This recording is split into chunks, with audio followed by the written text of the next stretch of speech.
डरती है, पुलिस को आगे करती है, सरकार हमसे डरती है, पुलिस को आगे करती है। बोल साथी अल्लाह बोल, अल्लाह बोल, अल्लाह बोल, अरे आवाज उठा के ऊंचा बोल। अल्लाह बोल, अल्लाह बोल। our demand, we demand, our demand, our demand, we demand,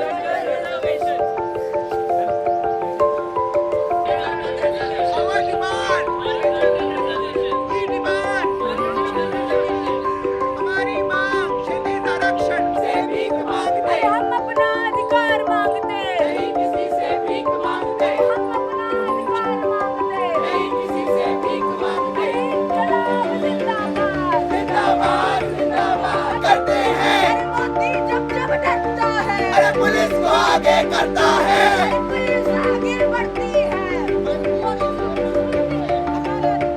मेरा नाम कबीर मान है, मैं पुरानी दिल्ली का रहने वाला हूँ। मेरा बैकग्राउंड जो है, मैं एक दलित हूँ और मैं राजस्थान से बिलोंग करता हूँ। मेरी उम्र 30 साल है और आज मैं राजघाट पे आया हूँ एक horizontal reservation for transgender person, क्षितिज आरक्षण ट्रांसजेंडर व्यक्तियों के लिए। तो उसके लिए एक प्रोटेस्ट है जो कि एक बहुत ही पीसफुल तरीके से हम लोग एक मार्च करने वाले हैं, जिससे सरकार को और जो कि राजनीति में बैठे जो लोग हैं वो इस परेशानी को समझ पाए कि क्यों हम एक हॉरिजॉन्टल रिजर्वेशन चाहते हैं, क्यों ट्रांस व्यक्ति अपने लिए रिजर्वेशन चाहते हैं गवर्नमेंट सेक्टर्स में, प्राइवेट सेक्टर में और हर जगह, चाहे वो पढ़ाई की बात हो, चाहे वो नौकरी की बात हो, या वो आवास स्थान के में कोई घर लेना है या कोई बैंक की पॉलिसीज लेनी है, उस सब में एक ट्रांस व्यक्ति का एक रिजर्वेशन होना क्यों जरूरी है, इसलिए हम यहाँ आज इकट्ठा हुए हैं। एक गवर्नमेंट से एक सिंपल सी रिक्वेस्ट है कि 2014 में जो जजमेंट आया था नालसा का, उसको इम्प्लीमेंट करो।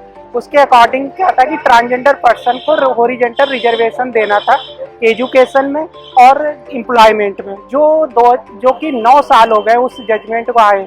अभी तक सेंट्रल गवर्नमेंट उसके अकॉर्डिंगली कोई ट्रांस पॉलिसी नहीं बनाई है। तो हमारा बस इतना सा एक मांग थी गवर्नमेंट से कि प्लीज़ वो जो नालसा जजमेंट है उसकी चीज़ों को इम्प्लीमेंट कराइए, सेंटर पॉलिसी लाइए, सो डैट कि हमारे ट्रांसजेंडर पर्सन भाई बहनों को रोजगार मिले। उन्हें सबसे पहले बेसिक राइट्स तो मिले, एजुकेशन राइट्स है कि हर बच्चे का अधिकार है, जन्म से अधिकार। आप उसको बेसिक शिक्षा ही नहीं दिला पा रहे हैं। तो इसके लिए मेरा एक रिक्वेस्ट थी, हम लोग प्रोटेस्ट कर रहे थे कि आप एजुकेशन में लाइए। किसी भी पब्लिक ऑफिस में जाइए, आज आप किसी भी यूनिवर्सिटी कॉलेज में जाइए, आपको मेल और फीमेल देखने के लिए मिलते हैं। वहाँ पर कोई रिप्रेजेंटेशन या प्रतिनिधित्व या भागीदारी थर्ड जेंडर की नहीं होती। अगर थर्ड जेंडर की भागीदारी पब्लिक ऑफिसेस एजुकेशन में नहीं होगी तो उनका वो जो कभी जो मुख्य धारा जो समाज है, जिसे सरकार कहती है कि हम मुख्य धारा समाज में लाना चाहते हैं, उनको जोड़ना चाहते हैं मुख्य धारा समाज से, वो कभी नहीं होगा। सरकार कहती जरूर है कि हम मुख्य धारा से जोड़ेंगे, लेकिन उनके पास कोई विजन नहीं है कि किस प्रकार से वो जोड़ेंगे। So hi, my name is Anika Rakshi. I come from this village called Lachanpur in the district of Purnia, Bihar. I am a queer Muslim from the OBC community and especially Kolhaiya community from Bihar. We have just recently gained in 2000s gained the reservation for OBC category. This protest is especially important because of the reservations for transgender people. It is, I think, not fair that trans people be categorized into an OBC category or a single category. All the trans people are categorized into a single category and then given reservations because casteism is something or caste differences are something that is prevalent everywhere, even if it's a queer community or the trans community. So a Savarna trans person will definitely have an advantage over a Dalit trans person. We have seen previously on various protests and marches for Pride Parade where Savarna trans people have called out for said things about Dalit trans people which were not hearty, so to say, to listen to.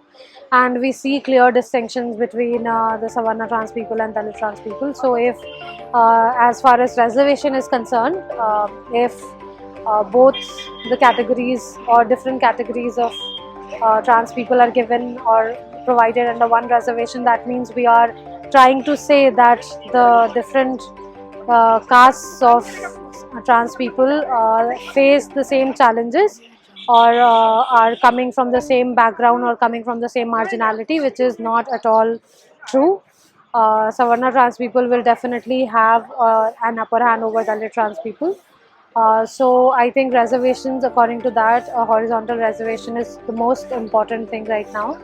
देखिए, अगर हर एक व्यक्ति की एक पहचान होती है, एक धर्म की पहचान होती है, वो जिस बैकग्राउंड से आता है उसकी पहचान होती है, एक महिला की पहचान होती है कि वो शादीशुदा महिला है या विडो है, विधवा है, वो बच्चों के साथ है या नहीं है, सिंगल वुमेन है, या वो किसी मार्जिनलाइज एरिया से आती है, वो कश्मीरी है, वो रिफ्यूजी है। तो एक ट्रांस व्यक्ति की कोई भी पहचान कहीं भी नहीं है। और ऐसा सिर्फ मैं अकेला नहीं हूँ, ऐसे बहुत व्यक्ति हैं, बहुत लोग हैं, लेकिन वो आरक्षण नहीं होने की वजह से हम लोग सामने नहीं आ पा रहे हैं। और आप, ऐसा नहीं है कि ट्रांस व्यक्ति जो आपको सिर्फ सिग्नल पे भीख मांगते नजर आते हैं केवल वही है, वो एक मजबूरी है, क्योंकि पढ़ाई लिखाई होने के बावजूद भी आपको कुछ ऐसे काम करने पड़ते हैं जो आप नहीं चाहते करना। या तो आपको बीपीओ सेक्टर में काम करना पड़ेगा, आपको किसी प्राइवेट सेक्टर में काम करना पड़ेगा, आप वो काम नहीं कर पाते हैं जहां आप जाना चाहते हैं और जिसकी आपने शिक्षा ली है। मैं पूछना चाहती हूँ कि उसमें जो सरकारी योजनाएं आती हैं जो अन्य लोगों के लिए आती हैं ट्रांसजेंडर, तो उसमें ट्रांसजेंडर लोगों का कितना भागीदारी है? उज्ज्वला योजना कितने ट्रांसजेंडरों को मिली? आज हमारे ट्रांसजेंडर लोगों के पास ration card, food security scheme जो है वो तलक हमारे लोगों को नहीं मिल पा रहा है उसका लाभ, तो उनकी कोई भागीदारी नहीं है। तो इसी प्रकार हम हर शिक्षा और रोजगार के साथ साथ हर सरकारी योजना में ट्रांसजेंडर व्यक्तियों के लिए, ट्रांसजेंडर समुदाय के लिए 2% क्षैतिज आरक्षण, हॉरिजॉन्टल रिजर्वेशन की मांग करते हैं। और इसी के लिए हम आज राजघाट में सब लोग एकत्रित हुए। ट्रांस व्यक्तियों के साथ कई बार जब बच्चा छोटे में ही जब वो अपने पेरेंट्स को अपने बारे में बता देता है, अपने आसपास के लोगों को बता देता है, तो कई ज्यादातर ये देखा जाता है कि घर वाले उनको अपने से अलग कर देते हैं। वो बच्चे 18 से कम की उम्र में कई बार वो कुछ काम करना शुरू कर देते हैं, कुछ व्यक्ति उसमें से भीख मांगना शुरू करते हैं, कुछ ऐसे काम करना शुरू कर देते हैं जो कि किसी भी व्यक्ति को, किसी भी इंसान को नहीं करने चाहिए।